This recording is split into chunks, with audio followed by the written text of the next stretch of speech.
Abigail thought she was safe. She thought Jason had moved on and forgotten about her. She was about to find out how wrong she was. The husband she ran away from had found her. If you've been waiting to see what comes next, smash that like button and subscribe. Welcome back, my friends. Let's get back to the story, shall we? The keys fell out of my hands to the ground. I stood there frozen like a statue, staring at the nightmare I'd run from. He approached and bent down to pick up the keys and unlock the door. I followed him in numbly. I stood in the middle of my living room to watch as he went back for the gifts stacked by the door. "Aren't you going to take your coat off?" he asked when he returned to find me standing there immobile. As if in a trance, I walked over to the couch and shrugged out of my coat. Hope was still asleep, and I carefully unfastened the carrier and pulled her out of it to remove her coat. I had a death grip on her, and she began to whimper. I wanted to run, but I climbed the stairs on legs that were surprisingly steady and put her down. She went back to sleep instantly. I hurried back down to find Jason sitting down. He had taken off his coat. I squared my shoulders and went to sit in the chair opposite him. "I suppose you want to talk," I said. "Do you have a guest room?" he asked. "Why?" I countered. "It's late and I'm tired from all that driving. I don't think we can have a productive conversation until we're both fully rested. We can talk in the morning." This wasn't his mansion on Long Island. My house was very close to my neighbor's, so I didn't think he could do me any harm. I led him to my mother's old sewing room I designated as a guest room. I nodded and left him to it. "I have an overnight case in my car. I'll be right back," Jason said and rushed out to get it. When he returned with the bag, I went back downstairs to make sure the front door was locked. I returned to my room and locked the connecting door between Hope's room and mine. I didn't trust Jason at all. I tossed and turned all night because I was terrified he'd try to take Hope while I slept.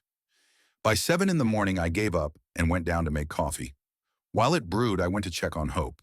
She was wide awake, quiet, lying flat on her belly, while she reached her chubby arm through the crib's slats, reaching for a stuffed toy that had fallen on the floor. "Good morning, sunshine. You look like you had a great night and a perfect Christmas. I, for one, wish I could do it all over again. I couldn't sleep thinking that a certain someone is here to take you away from me."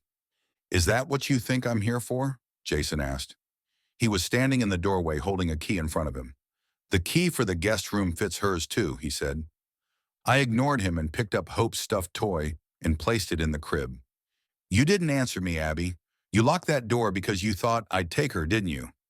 "Yes, I did. Can you blame me?" I answered. I watched the light go out of his eyes. "No, I guess not," he said, and stepped back. "We can talk after we have breakfast," I told him. I told myself it was a truce. I buckled Hope into her high chair and Jason sat at her right. While I prepared breakfast, Hope studied Jason with interest. She chuckled at whatever Jason did to make her laugh, and I turned to watch. My heart pounded and ached in my chest as I watched them together. She was his exact clone. I placed a plate of eggs, sausages, and toast on the table and gave Hope a bottle. She took it from me and leaned back to drink from it, while Jason looked on longingly. I fed Hope bits of eggs and toast from my plate. After breakfast, I took Hope upstairs for a diaper change. "There's a bathroom by the pantry if you need it," I told him. It was a whole hour before I came back down with Hope. She was washed and changed out of her jammies, and so was I.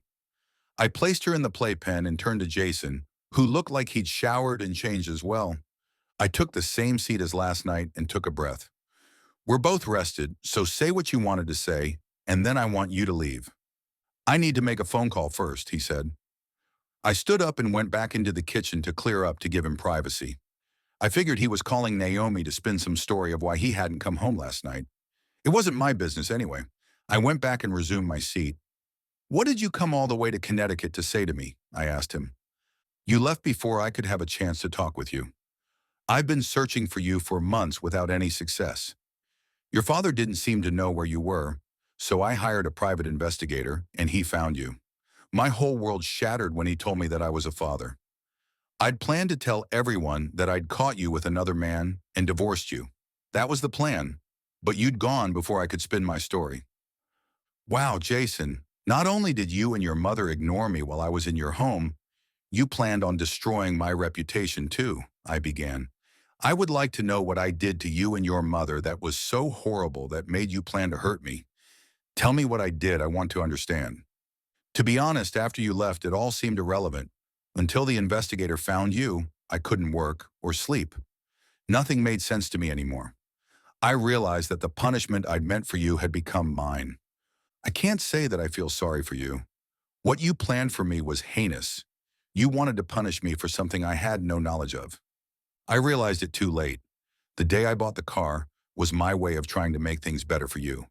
I told Mother that you'd be gone soon, but nothing harmful. You misunderstood. By giving you the car, I meant for you to have freedom to come and go. But you were still planning on continuing with your plan to hurt me? He nodded. He looked at his hands as if he could find answers in them. Why are you here? Is it to continue my punishment? Besides, you got what you wanted. You and Naomi are married just like your mother wanted. So please leave, I said and stood up. Naomi and I didn't marry. She married Richard Winston. Abby, I never dreamed I'd fall for you. When you left, I realized that I'd been in denial all along. Somewhere along the line, I'd fallen in love with you. You don't know what love is, Jason. I'm not my father or you to gamble with people's lives. I can't deny what my father did was wrong, but you cannot blame him for your father's death. Furthermore, I certainly didn't have anything to do with my father's nor your father's actions. My mother was the one who convinced my father to wipe the casino clean, and I'm only sorry it wasn't when your father came along. I stood up then, spent and angry. I want you to leave now, and I want you to stay away. Abby, you can't ask that of me.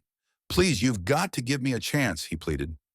Just then the doorbell rang, startling Hope, and she began to cry. I picked her up from the playpen and Jason went to the door. My surprise was complete when his mother entered into my home. I felt trapped. What was she doing here? What did they think they could do to me? I took a breath, trying to be reasonable. I stared at her with Hope in my arms. I suppose you're here because you heard about the baby.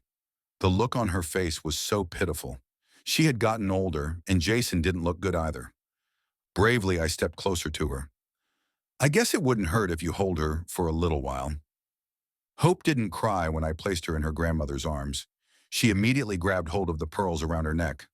Oh, Abby, she's beautiful, Mrs. Gordon said. Thank you. After a while, Hope lost interest in the pearls and started to fuss. Jason took her from his mother and held her for a little while too.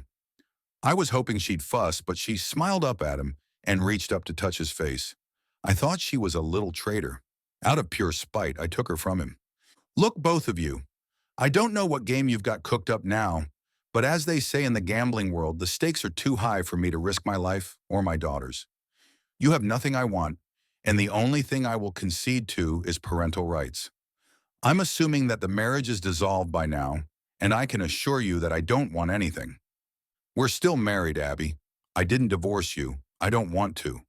I don't care what you want. I'll file for it myself if that's the case.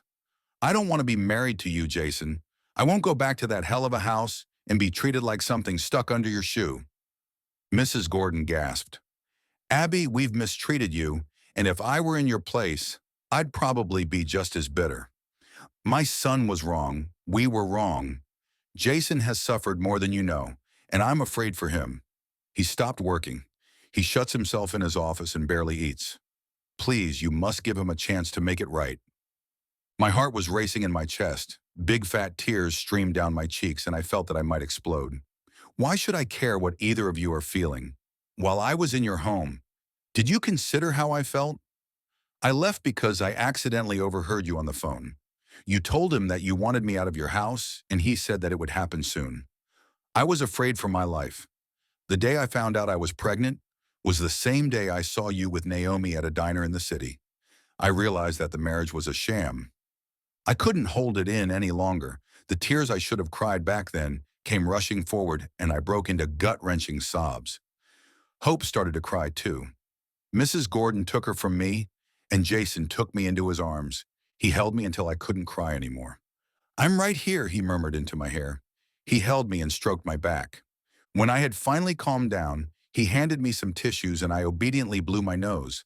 I wriggled out of Jason's arms and stood up. It felt too good in his arms, and I wanted no distractions. Abby, Hope needs a diaper change. Mrs. Gordon said. I started to take her from her grandmother, but Jason took her and beckoned for his mother to follow him upstairs. I watched as they went up. My head felt hollow and I didn't think I could make an informed decision to save my life. I wanted to understand what Jason thought he was doing, but it still wasn't right. And besides, who does that? Jason came back down and sat next to me. The look of regret was plain on his face. He wanted me to give him a chance to make it right. But those 6 weeks were the worst weeks of my life. He said he didn't divorce me because he loved me.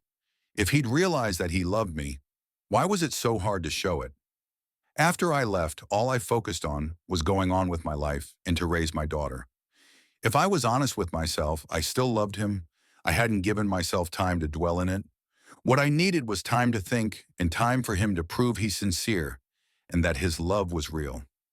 Mrs. Gordon returned with hope, and I took her from her. I needed to hold my baby because she was the only solid thing in my world. At this point, what do you think Abby should do? Do you think Jason deserves another chance? Comment what you think. I want to hear from you. Whose side are you on? I stood up with hope in my arms. I looked at them, and they stared back at me expectantly. I need time to think. I can't give you an answer now. I just need time, I told them. That's all I can hope for. Take all the time you need, but know this, I'm not giving up and I'm not going anywhere. What do you mean you're not going anywhere? I asked him. You acknowledge my parental rights, Abby. Hope is mine and I want to be a part of her life. I've missed so much already. I'm coming back here every weekend to establish a rapport with her. I won't push for more until you decide we belong together, he clarified. What if I decide that we don't belong together? Then I will try until you change your mind. Well, that's it for now. Comment where you're listening from and please like, share, and subscribe.